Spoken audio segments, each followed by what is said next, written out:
Hi class, this is Dr. Kaufman coming in for the Week 7 lecture video on the postmodern theories of counseling here in our Models and Theories of Counseling class at Grand Canyon University. This lecture is going to be broken into two lecture videos. The first one I'm going to cover feminist theory and solution-focused counseling, and then a second lecture video will be uploaded that covers narrative therapy. So let's go ahead and get started with the lecture on feminist therapy. So this is the philosophical approach to counseling, which was modeled by Laura Brown in her work in the 90s, and really establishing that there is a feminist approach to counseling that really empowers female clients to overcome some of the adversities and unfair disadvantages they face in society. And for those of you who may not be sort of equated with feminism yet, or you don't quite know what that means, or you may have some ideas that it's about female superiority, it's actually not that. It's a philosophical approach that acknowledges that throughout time, throughout the history of our nation and our world, females have been put at a disadvantage. And so some of the dysfunction or psychological impacts of that are seen in the counseling room. And as a counselor, we should feel like we have the motivation to help clients acknowledge that, to see the truth in what that lens for the world does for their ability to overcome their obstacles now in the moment, and that we don't have to embrace the societal norms that make success for you look more difficult than your male counterpart. So if you see the image in the middle of the screen to the right of Laura Brown herself, I'm a man who thinks gender equality gets confused with radical feminism way too often. Female equality doesn't mean female supremacy. And as a counselor, I'm all for that statement. I think that everyone should have a fair chance to have a stable and healthy psychological world, a quality world, if we want to go back into some of our previous theories we've talked about in this course. And when we construct rules that give all the benefits to one side of society and no access to those benefits to the other, it's an unfair system, it's an imbalanced system that leads people into scenarios where the only option they have is psychological dysfunction. And as a counselor, I am absolutely against that. And so feminist therapy has a lot of positives that I can utilize as a counselor. So it is a philosophical approach, and some people use this philosophy so much in the core of their treatment that it becomes a treatment theory. Some people would argue that that's not how theories work, but there are other theories like individual psychology and some psychoanalytical principles that show up in the process of understanding feminist therapy. And so I believe personally that it is fair to call this a theory. This is why you can select this approach for your assignment this week in the course. This is why it's important to learn about it in a course titled Models and Theories of Counseling. It's a strong philosophical approach with lots of ins and outs. It has an in-depth connection with what we do as counselors in the field. And so it's a good idea to give it its fair shake at this point in your learning, because you never know. You'll find a few concepts that will just carry with you, and you'll have a female client maybe in the future where this theory or some of these ideas in this lecture will just pop into your mind and light up and illuminate, and now you have a direction to go in your therapy with them. So I'd encourage everyone to keep an open mind. You can find the core tenets of feminist therapy in the textbook. Normally, I don't want this many words on my slide, but you can pause the video here and read these, or you can go look them up in the textbook. And I would just encourage you to understand that there are some intrapsychic factors that females experience across their lifespan. We teach little girls differently than little boys. We treat high school young women different than our young men. In college, there's different expectations. In the workplace, there's different expectations. In terms of when you should or should not be expected to be married already or have kids already, there's different expectations. And this is where our psychology connects with the different expectations for males versus females. But ultimately, there are symbols of empowerment that we've had throughout time. You know, some of the older ones from the 20th century and even now in the 21st century, that we're still going back to this idea that everyone is allowed to pursue their own empowerment, their autonomy, the expectation that they will be treated fairly and equally with others, and that they do not have to be disenfranchised just because of who they are.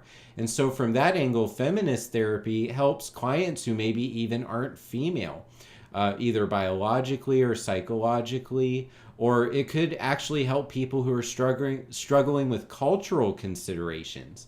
So there's all kinds of ways we can utilize our desire to pass on a fair acceptance of ourself in the world that we exist in to our clients. And so again, if you'd like to read these core tenets more specifically, just pause the video, take down some notes on these points, or find them in the textbook. That's absolutely fine as well. And then continue with the lecture. Now, the wage gap is one thing that really illuminates for me the central construct of this theory or this philosophy, that males are given different expectations than females, either in the workplace or in relationships or in terms of family structure, family rules. And these are the things that we're trying to tackle as their clinician in the counseling session. We want to see what things are under your control, what do you have power to accept or reject. How does this influence the way you see yourself? Does it cause you to have a lingering self-esteem hit that you should not be accepting? So a little bit of REBT there, that these are irrational self-esteem deficits because of what society is giving you as your starting point. And remember too, politics really structure a lot of these situations and scenarios. So sometimes we do end up talking about legislation or specific politicians or what they said in their most recent public appearance. And we have to be comfortable as counselors to take our counseling session in that direction, because some people are very sensitive to topics in that arena. But this philosophy requires courage, because you are not accepting them just because it's an uncomfortable subject. That we need to help the client to realize just how much of a political being they may be, because the enfranchisement or disenfranchisement of the type of person they are within the broader sense of society is maybe causing some of these deficits. It's not fair to a person to see themselves as 79% as effective or valuable as their counterpart sitting right across the room from them. And so we need to encourage people to have self-esteem and courage and to stand up for themselves and have autonomy and command respect from other people, even though there often are consequences attached to some of those behaviors. Unfairly so, but very true. And then the question is, do we stand up for the principle, or do we continue to demand equality? And also, in terms of equality, this is another illustration of how society views genders. These two toys for different ages of children are the same character from Star Wars, Princess Leia Organa. And one depiction is on the left. It's a doll that is marketed more for a young girl, female audience.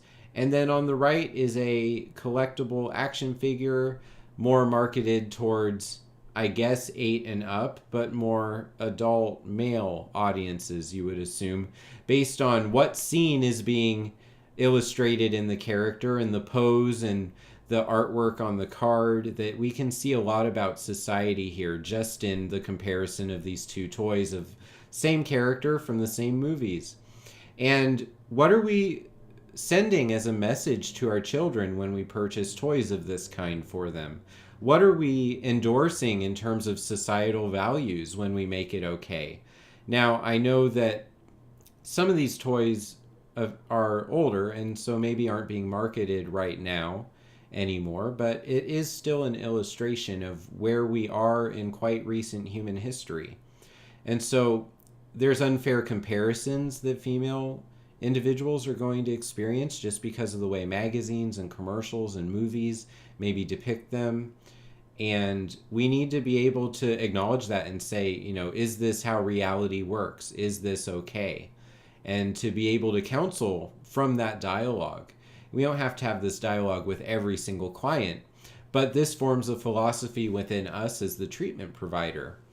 And I think that sets up the opportunity for us to do better and more effective counseling with any gender of individual once we have a firm understanding of our belief system, once we acknowledge that these differences actually do exist in a very overt and sometimes subliminal kind of way. You may walk down the toy aisle and not think anything about this.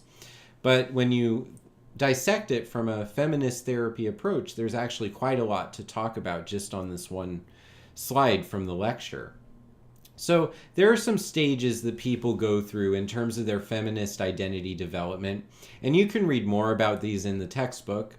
But the first step really is passive acceptance. I'm not doing anything about it, but I acknowledge that there is a difference and I'm starting to notice it. And then a revelation, oh, this difference really impacts people. This might be something that I need to learn more about. Embeddedness and immersion is I'm going to start meeting with people and going to meetings and getting involved in some of the action here.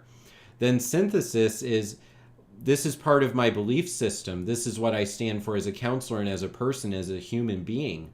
And then active commitment. This is something I'm willing to talk about and associate myself with and to overcome these unfair differences that society accepts and propels forward, propagates. So active commitment is what I'm asking everyone who's in this class to consider becoming over time. Is maybe this isn't how I do my clinical interventions because I might believe in CBT more as a counselor. I might believe in individual psychology or person-centered therapy more. But as a set of principles, I think this theory has a lot of value to it.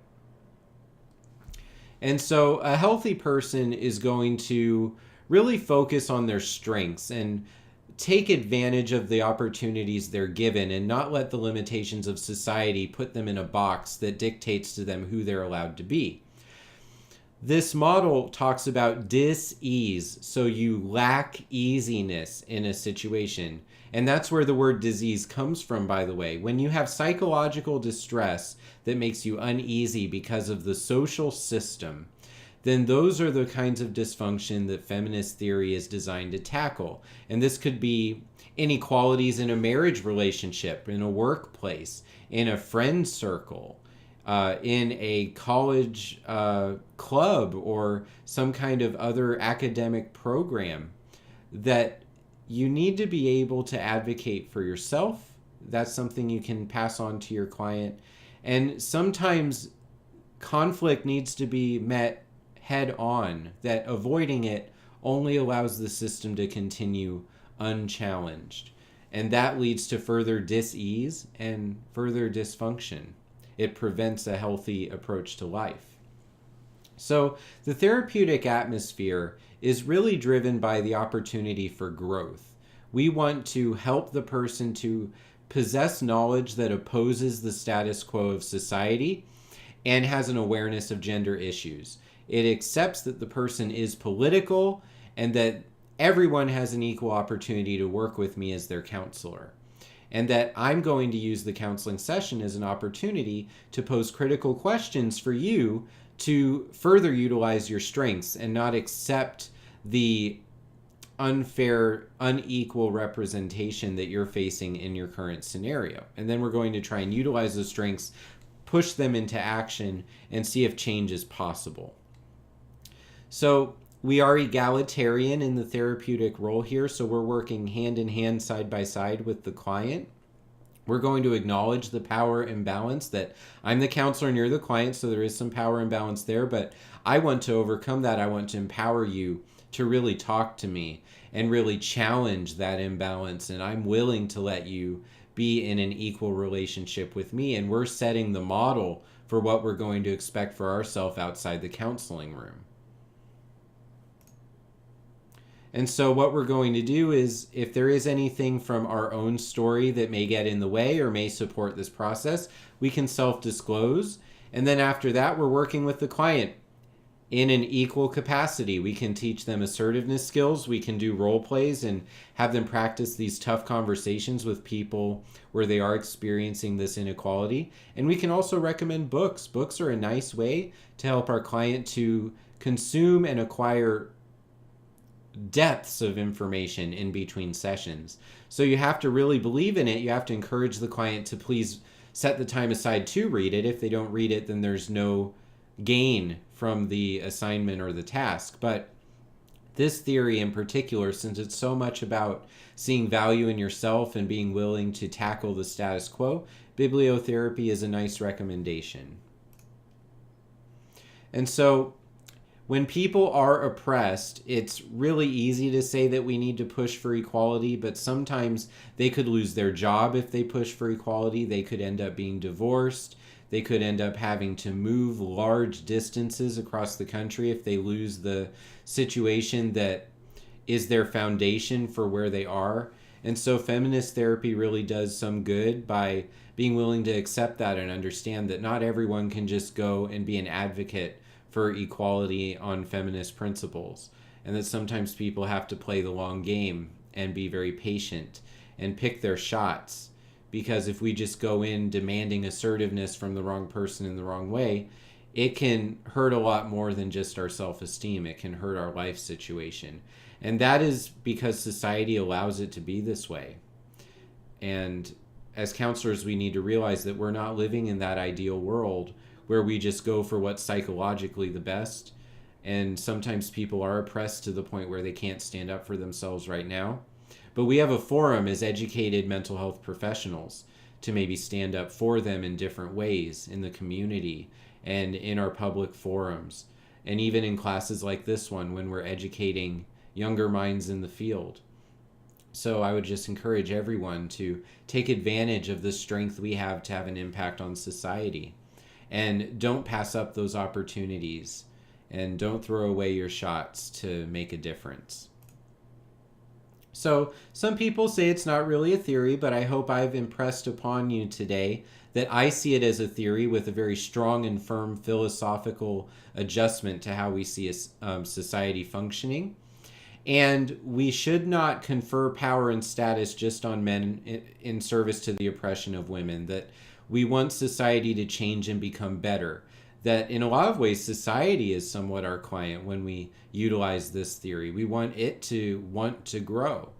That we want our client to see themselves as it being okay for them to demand equality. That it's not like they're asking too much. They're asking exactly for what the world should be. And that's not anti-male, and it's not too chaotically political. That's an okay expectation for their world, and we're giving them a place to have a voice for that belief. Now, the second theory for this video is solution-focused therapy. And I will say this, most students choose to use this therapy for the assignment this week, and that's fine. I really love this theory. I actually went to Barry University, and one of my professors in the university for the counseling program was Jeffrey Guterman, and he's sort of like a learner under the original people for the field. He actually has a great book, Mastering Solution-Focused Counseling, which a lot of students in this class use as their focus of support for this theory. It's a great book, and I recommend you pursue it and read through it. It really explains how to use the therapy in a good way.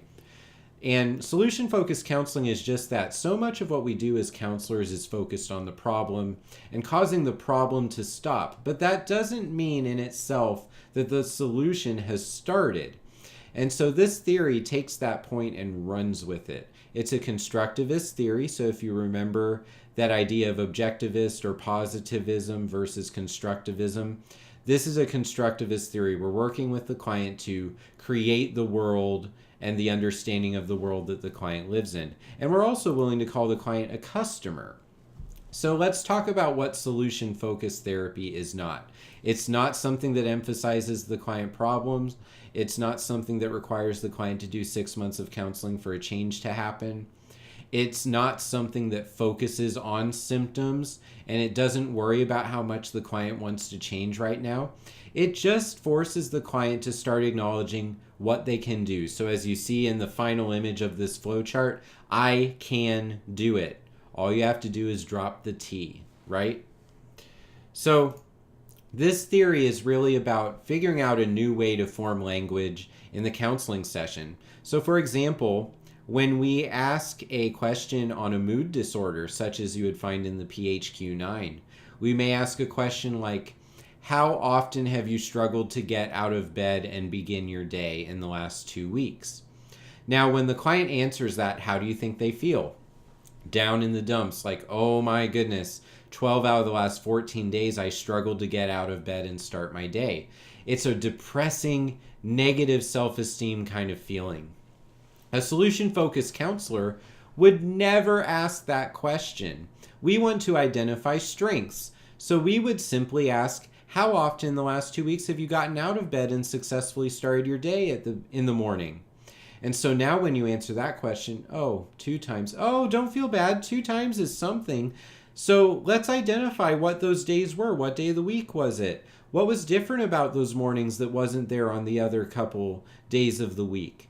And so now we're identifying the strengths, we're identifying the solution. And once the client starts to answer questions like that, they should have their strengths in their mind.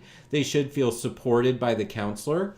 And now, since we've identified those things, we can work with the client on amplifying those situations. So it was a sunny day and I had something to do before noon. Okay, so now we know that you look less depressed and more successful on days where you schedule something to do before noon. How can we do that more often? We're amplifying it. We're making it a bigger part of the person's life. And it doesn't matter that they've been depressed for 6+ months, because we aren't asking questions about that. We're not even interested by that as the solution-focused counselor. We don't need the client to talk about that. That's just a complaint. It's not a solution. And we don't really care what motivates them. We don't care what that activity before noon is. We just want to know that that activity can exist, and that it's the client's decision to schedule that on their agenda for the day or not to do so. So we want things to move more in the direction of what we wish would happen and to overcome the things we wish to avoid. That our behavior today has nothing to do with yesterday. And a lot of counseling gets tied up in early childhood events and, different tendencies we've had from adolescence through our young adult years that have shaped who we are now. And that's not what solution-focused counseling does. It's looking at the here and now, the decision-making on this day. And so that really changes the framing of what counseling is. And what we do there when we change the question from how much have you been depressed to how much have you been successful, that's a presuppositional question. So what that means is before we talk about it, suppose. We suppose that you have already done something that looks like the solution. Before we start talking, I believe you've already done something that looks like the solution. These are called exceptions. This is a situation where the problem didn't happen. It might not happen 10 out of 14 days. It may not happen 14 out of 14 days. But it happened one of those days, 2 of those days. It almost happened on one of those days, because sometimes the person will say, Dr. Kaufman, I've had 0 of those days in the last 2 weeks. And I'll be like, okay, well, how close did you get to having one of those days? So even though we didn't reach one exception, we reached a situation that almost was an exception. And a solution-focused counselor is perfectly happy to look at it that way. And so this is something that you want to learn how to talk with your client in this way. Presuppose that they're good enough, and that there is an exception, and that the problem isn't completely 100% dominant over them, that the exception happens, and that they're able to motivate and utilize those strengths moving forward. So we don't really postulate that this is a theory of individual development, though, because that would require us to look at the past. And so one of the things I do in my classroom is there's a funny sketch starring Bob Newhart that's talking about Stop It on Mad TV from decades ago. And I include that link in this video. So if you want to type in Bob Newhart Mad TV sketch Stop It into YouTube, you can watch that. And it's not really a serious depiction of solution-focused counseling, but if you want to have a laugh and start to see how silly it can be sometimes to not worry about the problem and just motivate a client toward the solution, this is a nice way for us to start a conversation if we were in the same classroom together. But basically, the counselor doesn't care where a problem comes from, how long it's been there, how strong it is, its frequency, its intensity. We're just looking to identify the solution and help the client to have it happen more often. And now, there's another video if you'd like to pause. You can pause here. I've put the link, and I've also put what you're going to look for. This is a video where Insoo Kim Berg herself, one of the creators of solution-focused counseling, is working with a couple, and it shows a before session and an after solution session. And if you listen closely to what she's doing, she's very soft and timid, but she's doing really good work to shut down the problem focus, initiate some change talk, and encourage the clients to identify what it will take for the solution to present itself and for them to embrace it. And it's a really nice video, again, for us to talk in a serious way about how solution-focused counseling works. So, solution-focused counselors do not diagnose, okay? The customer just comes with a complaint.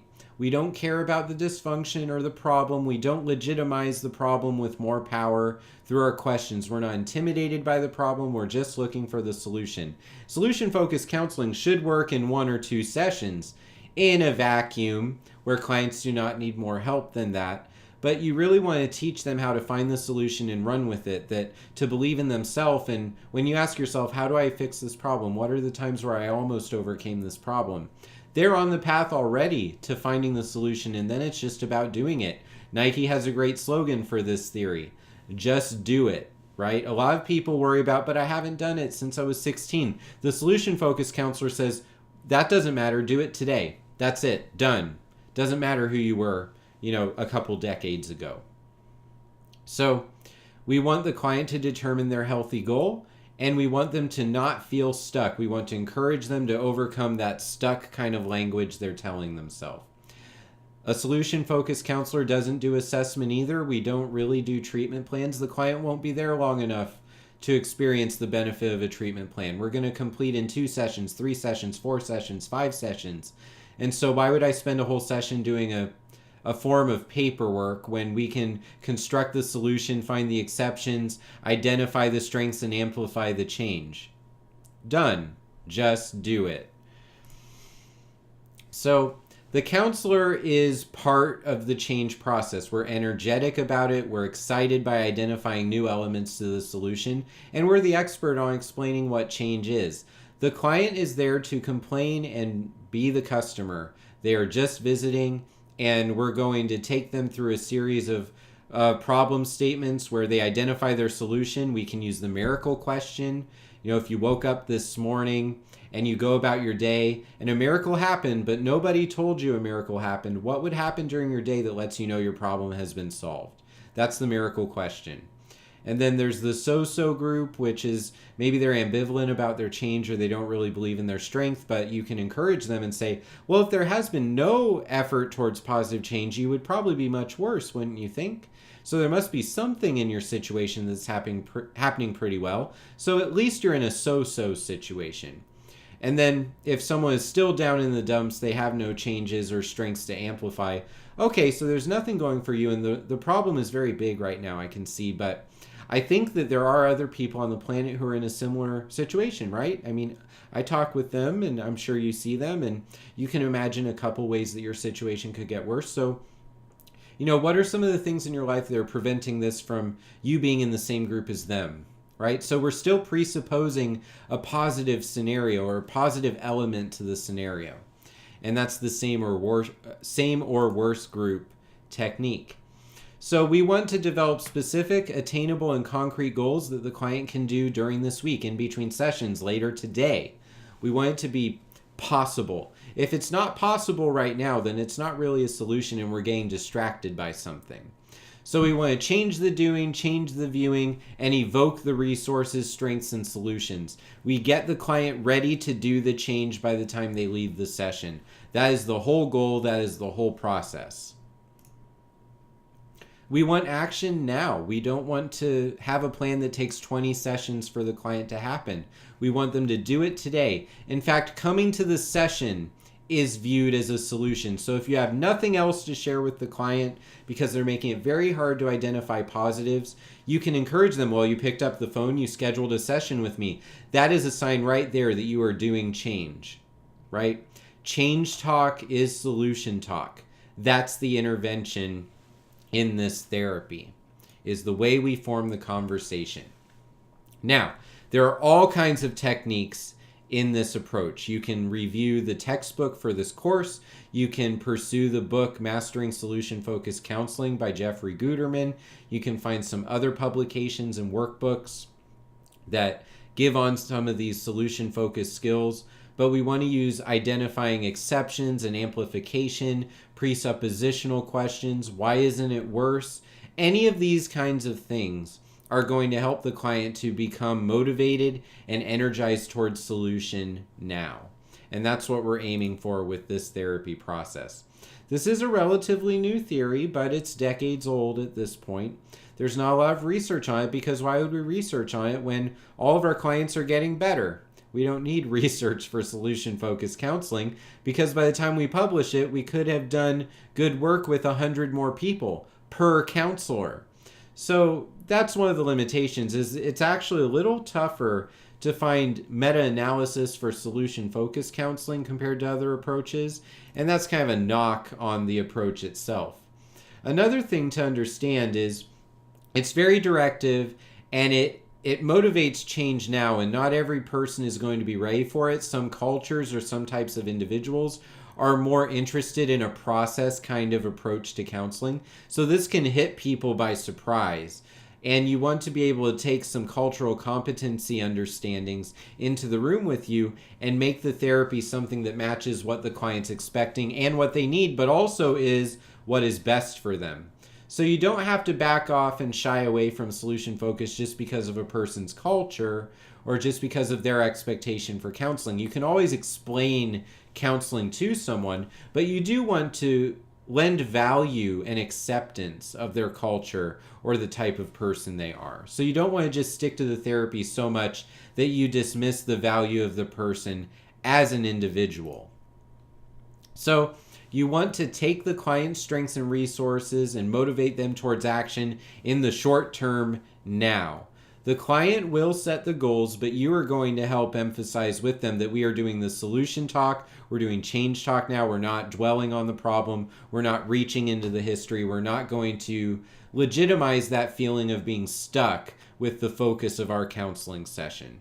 We're going to solve the problem. I'm going to have you leave this office today with a plan for what to do the rest of your day, tomorrow, the day after, the rest of your week, and we're going to come in and we're going to review what it's going to take in the next couple sessions to completely seize that solution for your own situation. So that concludes the first two theories for the week for my lecture videos, and the next video that I upload will be for narrative therapy. Thank you everyone for hanging in for 30 plus minutes on this lecture video. I hope it's useful. I'm looking forward to seeing what you put into your postmodern theory approach for your assignment this week. So whether you pick feminist theory, solution focused, or whether you are intending to do the next theory I will cover, which is narrative. And I really love that approach. There's a lot that I pour into this one, so I hope you enjoy that. And I'll see you next time. Have a great rest of your day, everyone.